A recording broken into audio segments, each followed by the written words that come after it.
Gracias, aquí de vuelta con el contenido de Diálogo Urgente a través de EN Televisión del Grupo ACE de Media. Wayne González Bonilla, presidente de la Sociedad Dominicana de Emergenciología, con nosotros aquí para hablar de emergencia en un diálogo urgente. Buenos días. Buenos días. Gracias por la invitación. Un placer para mí estar aquí. Gracias al público que nos está escuchando. Sí, nosotros somos los médicos emergenciólogos, somos los médicos que tenemos que estar en ese momento urgente, donde muchas veces, para que la vida se preserve, tenemos que actuar de manera rápida. Principalmente en ese momento tenemos que estar ahí. Sabemos que en este país, por ejemplo, las emergencias se abarrotan de pacientes que no tienen una emergencia en sí, pero hay que atenderlo independientemente de la complejidad de su patología. Muchas veces van porque lamentablemente, por ejemplo, en una consulta tienen que pagar el copago, muchas veces el paciente no tiene 2.000, 3.000 pesos para pagar y va a sala de emergencia a optar por eso. Pero también va el paciente en estado crítico, va el paciente con riesgo vital y esos son los principales casos que nosotros como emergenciólogos debemos atender. Entonces, ¿qué hacen? Que le dan prioridad a los que vienen en una situación de mayor, digamos, calamidad. Sí, por esta situación, que no solamente sucede en el país, sino a nivel mundial. A nivel mundial, los pacientes van a la emergencia cuando se sienten principalmente el dolor. El dolor es la principal causa de pacientes que van a la emergencia, de consulta. Y los pacientes graves, que son los que tienen ese riesgo, para eso se hizo lo que es el triaje. Que el triaje se inventó en lo que son las guerras napoleónicas. En esas batallas había miles y miles de heridos y la mayoría moría en el campo de batalla.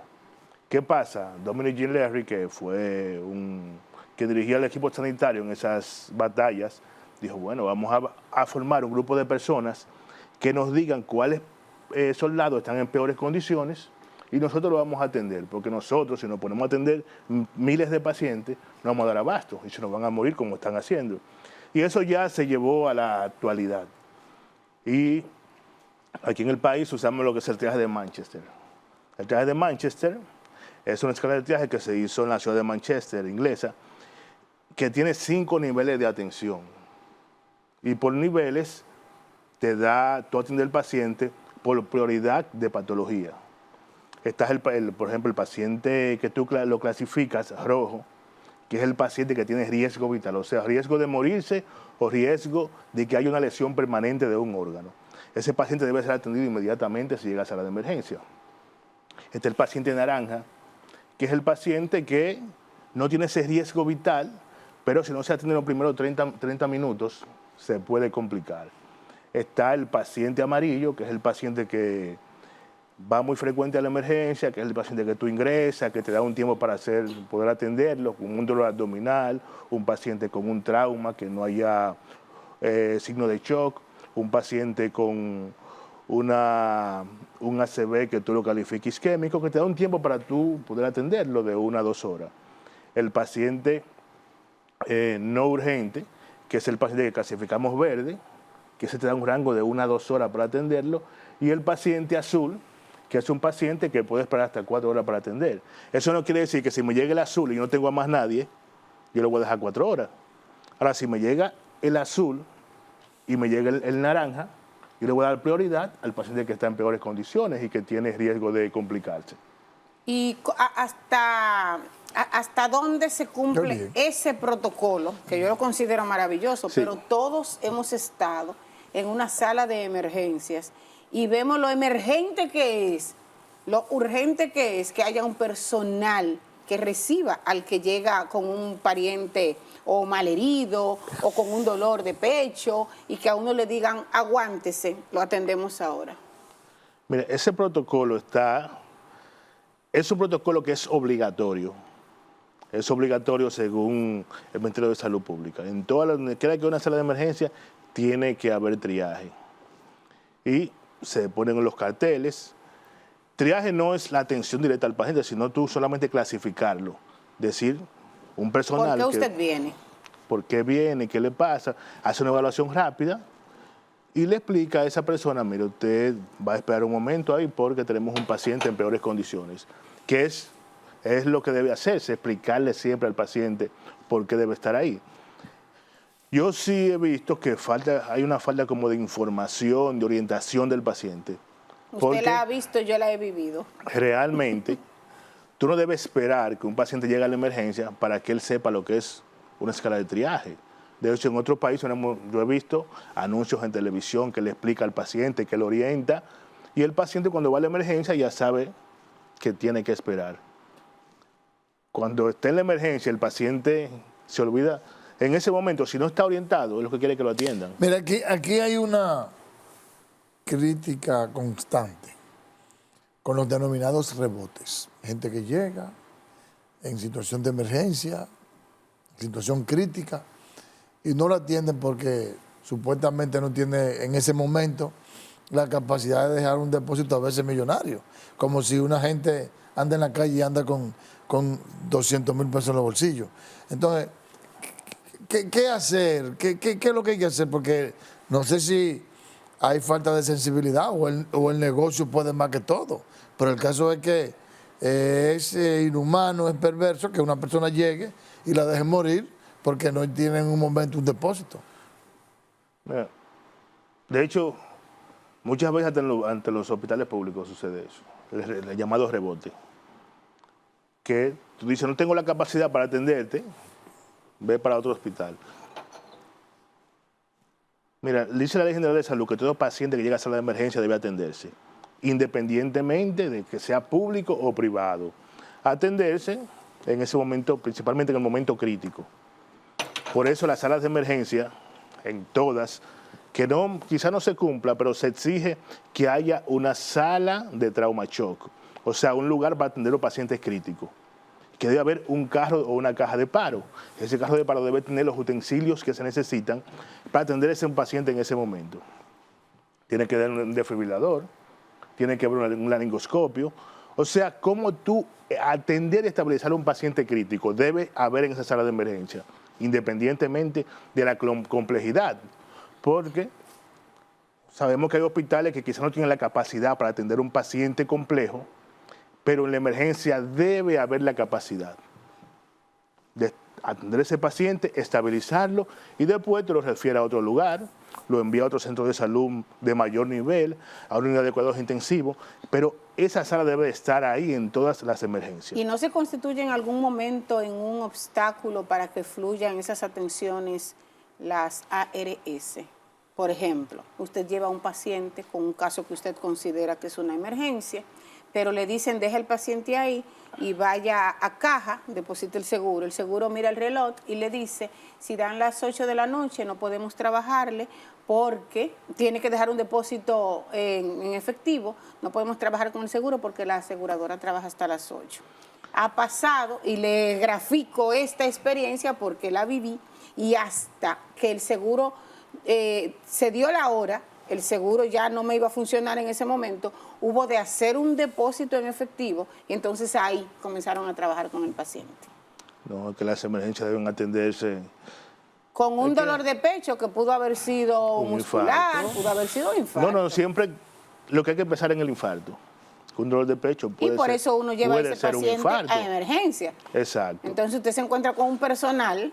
Porque que sea muscular, eso el médico lo va a determinar. Eso lo determinaría. Siempre que usted tenga ese tipo de patología, un dolor de pecho opresivo, que se irradia al hombro, que la mandíbula, piense en un infarto y vaya al médico. Y el médico debe atenderlo. Muchas veces nosotros, los dominicanos, no sabemos cuáles son nuestros derechos. Y las ARS no tienen, en ese momento, independientemente, aunque yo como clínica o no tome su ARS, debo atenderlo. Y la ARS me debe responder, quizá no me responde el mismo día, pero deben atenderme. Y luego les reclaman a la ARS, a quien tenga que reclamarle, pero hay que hacer valer los derechos. Como sociedad, ¿cuántos son los emergenciólogos en República Dominicana? Y a partir de ahí, si están en capacidad en todo el territorio. Ahora mismo somos como 750 a nivel nacional. O sea que no lo cubre. Todavía no tenemos la capacidad para abarcar todas las salas de emergencia. Por eso aunque vimos que son muchas secuelas, se vieron muchas secuelas a nivel nacional. De hecho, hablamos del Hospital de Herrera hace un momento. Ahí se abrió una escuela nueva este año de emergenciología. Se abrió otra en Santiago y así en algunas poblaciones que todavía no tenemos emergenciólogos. Por ejemplo, en el sur prácticamente emergenciólogos hay muy poco. Hay en San Cristóbal, hay en Baní, pero ya San Juan, esa zona. En Barahona hay uno solo. Pero se abrió una escuela para ya cuando se vayan formando ir dando atención en esos lugares. Usted habló de que faltan emergenciólogos, pero también yo, por ejemplo, he ido a hospitales y oye, es que la cantidad de gente que hay ahí desborda. Entonces yo me pregunto, ¿no faltarán también más hospitales en el país, más salas de emergencia, para que, bueno, se pueda distribuir mejor la carga? Porque 100 gente en una sola sala de emergencia que te lleguen en una hora, eso es inmanejable. Yo creo que aquí hacen falta salas de emergencia, hacen falta hospitales, hace mucha falta el Morgan, que es el hospital de referencia nacional en este país. Pero más que eso, aunque yo soy médico emergenciólogo que trabajo en hospitales segundo o tercer nivel, yo pienso que lo principal que hay que incentivar en el país es la atención primaria en salud. Promoción y prevención en salud. Que el paciente no tenga que llegar a un hospital de eso, que no tenga que abarrotarse las emergencias. Que yo como atención primaria, tú vayas donde mí, que si hay por ejemplo, ¿cuándo se abarrotan los hospitales, las emergencias? Cuando hay brotes virales, cuando llega una gripe, cuando llega un virus del que producen, por ejemplo, diarreas, un virus, el COVID, pero el dengue. Quizá, pero como por ejemplo el dengue, la chikungunya, o sea, cuando llegan esos virus, se abarrotan la sala de emergencia. Y esos virus, muchos de ellos son virus leves, que se pueden atender bien en un centro de atención primaria. Pero yo tengo que, en mi barriada, como primer nivel de atención, decir a la gente que es lo que está pasando. Tenemos un virus, vamos a protegerlo, vamos a ponerlo el tapaboca, por ejemplo. Ese virus lo que hay que tomar mucho líquido, se combate con un acetaminofén. En caso de que usted tenga cualquier complicación, que la fiebre perdure más de tantos días, que usted tenga ya la tos de más de tantos días con expectoración o con, como decimos, con catarro, tiene que ir ya al centro de salud. Eso es atención primaria, prevención y promoción en salud. Que tú promuevas, que tenga, por ejemplo, que eliminar el cacharro, que no tenga que ser solamente en las campañas cuando haya dengue, que tenga que recoger la basura. Todo eso es promoción y prevención en salud. Esta es la base de la medicina en todos los lugares del mundo. Y de hecho, hay un plan de la OPS que era que esto se implementara a nivel mundial, que eran a 10 años, creo que es. Si esto se implementa, van a sobrar mejor hospitales y salas de emergencia. Pero lamentablemente, el paciente, por ejemplo, si nosotros vamos a cualquier hospital público ahora mismo, yo veo un paciente en emergencia, veo que es hipertenso, lo trato, lo evalúo, lo estabilizo, le digo, mira, tiene que ir donde un cardiólogo, por ejemplo. Ese paciente, probablemente en un hospital de lo que tenemos tradicional, le pongan una cita para el año que viene, porque ya este año no hay cita, y no para el año que viene, sino para mediados del año que viene, porque son muchos los pacientes. Esos pacientes deben ir a un centro de atención primaria. Entonces, ¿qué va a pasar con ese paciente? Va a venir complicado, porque si él se trató en emergencia, ¿y entonces no fue a ninguna consulta, va a volver a la emergencia. Entonces, ¿qué va a pasar con nosotros como población? A veces muere antes de... Con la falta de la atención primaria. No, eso tiene que prender sí o sí. Pero ya debió haber prendido sí o sí. Sí, y creo que hay planes ahora de reiniciarse. Bueno, se tocaba de alguna manera en la reforma fiscal, en el proyecto retirado, de un recurso que se iba a destinar para la atención primaria, pero usted sabe que retiraron la propuesta. El Morgan debió estar terminado ya. Y el Morgan debió estar terminado. Exacto. Usted así con su calmita y cosas ha tirado unas bombitas ahí. Sí. No, es que eso los problemas de salud son visibles. Es que no es que un problema de salud nosotros no se puede tapar con un dedo. Son visibles, están ahí, están a la puerta y miren, como ustedes saben, que están abortadas las emergencias, que tú vas y hay más de 100 personas esperando. Aquí hay personas que de hecho se ingresan en emergencia porque no hay habitaciones arriba de atender al paciente. Se están haciendo esfuerzos, yo espero que se sigan haciendo los esfuerzos y que la cosa vaya mejorando, porque eso es lo que queremos. Independientemente de que seamos médicos, yo quisiera tener un servicio más tranquilo en mi emergencia cuando esté trabajando. Y ustedes tocaban un punto importante ahorita, que son los accidentes de tránsito, que es algo preocupante, y vimos como director de la unidad de la Aurora decía que ya este año ha sobrepasado lo que pasa en años anteriores, que van más de 3.000 muertes por accidentes de tránsito. Algo preocupante, algo que desde que llegamos a la gestión se nos prendió el bombillito, porque cuando tú ves los accidentes de tránsito, cuando ves los pacientes, cuando ves la víctima de los accidentes de tránsito, son personas que ayer estaban bien. Quizás no una persona que esté enferma, que sufre de una enfermedad crónica, sino personas jóvenes, en edad productiva, personas que tienen un futuro por delante. De hecho, la edad donde más mueren personas es entre los 15 y los 40 años de edad. O sea, la persona... Y no solamente las muertes, sino, porque esas son las muertes que se porque quedan mutilados, lesionados. Sino la principal causa de incapacidad en pacientes jóvenes, en personas jóvenes. Hablan de los alcoholímetros. Esa es una causa. Pero nosotros hicimos un simposio a mediados de año para ver cuáles son las causas de estos siniestros y qué se puede hacer para que disminuyan. ¿Y qué fue lo que vimos? Bueno, la principal causa de accidentes de tránsito es la falta de cumplimiento a la ley de tránsito. Esa es la principal causa. Las personas que no cumplen con las leyes de tránsito. El alcohol está ahí, porque es parte de eso, pero en una mínima cantidad. En una mínima cantidad.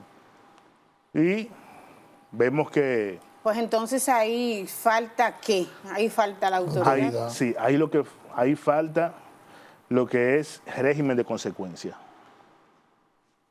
Yo estuve, por ejemplo, recientemente, estuve en Bogotá, y yo veía tan bonito, decía, wow, pero sin haber un policía, veo como los motoristas van con su casco protector, el de adelante y también el pasajero, se paran detrás de la línea de cebra, normalmente, y esperan que su semáforo cambie. Y hasta lo grabé, porque yo veía eso. En Bogotá. Y le pregunto a uno de los choferes de la guagua, digo, ¿qué educados son? Me dice el que no, doctor, no que son educados. Es que aquí, si ellos violan la ley, aquí hay cámaras por todos lados. Si usted viola la ley y ellos se van en rojo, si ellos se ponen en la línea de cebra, automáticamente se le incauta el motor. Y por eso ellos no incumplen con las leyes. Claro. Y eso es lo que falta aquí, falta de régimen de consecuencias. Para que ellos, porque 8 de cada 10 personas son motoristas, o sea, un 80% de los muertos los aportan la motocicleta en este país. Y seguro en ese paquete en Colombia iba algún dominicano, porque nosotros en otros países, nosotros no hay que mandarnos a hacer las cosas, no tirar la basurita en la calle y a no pasarnos en rojo.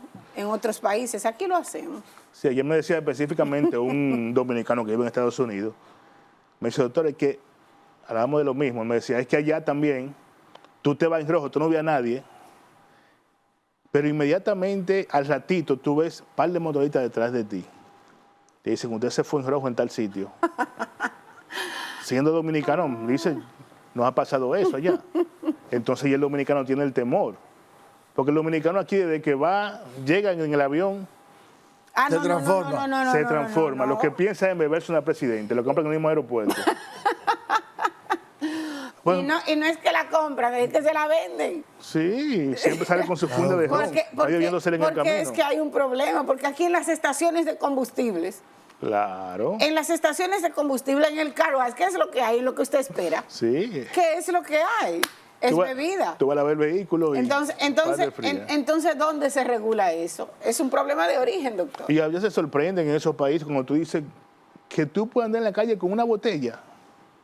En esos países no, tú no puedes andar con una botella en la calle.